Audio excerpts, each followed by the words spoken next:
The purpose of this video is to show how easy it is for making an instrument using DAC2Go. For the sake of an example, we're going to do a two-dimensional phenomena, an X versus Y phenomena.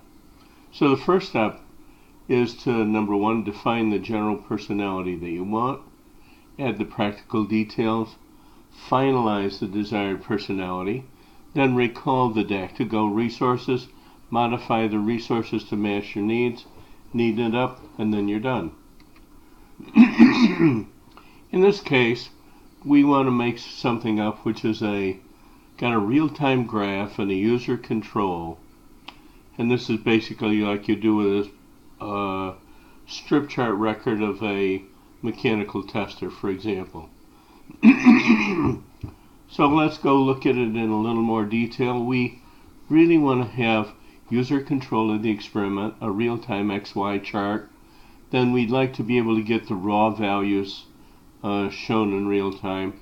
And then we'll want to prepare a separate page for a report with properly parameterized axes and have the sample name, user operator, and that sort of thing on it.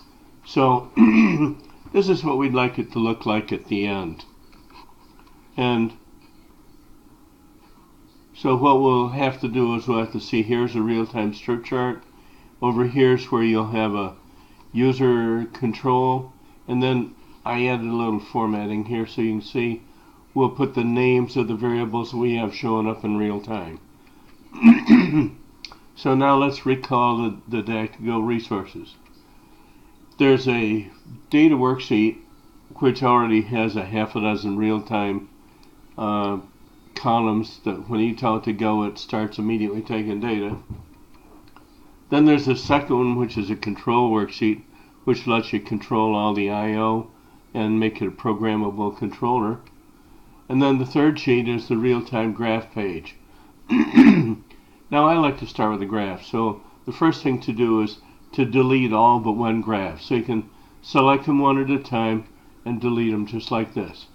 And then the next thing you'll do is turn around and stretch the image that you have, write in a couple of cells the names that you want to appear, then go up and select the data, clicking in the middle of the page.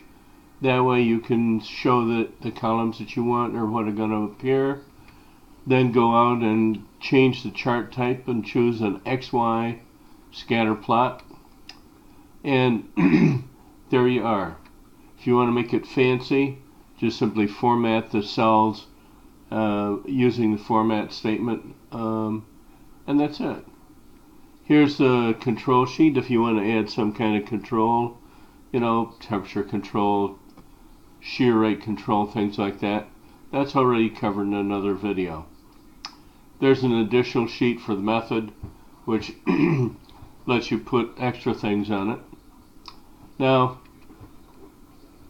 you want to prepare math for the report page, so select a column, put the relationship in the top cell, then do a fill down, do the same thing with your second one, and now you can plot an XY plot, just like that. So in your parameterized graph, which will have y equals mx plus b, which you can see back here, you'll wind up being able to have the properly scaled graph and just lift the username off of the original inputs. And that's all there is to it. Boom, you're ready to go. All you got to do is click initialize to initialize your hardware and then start taking data. That's all there is.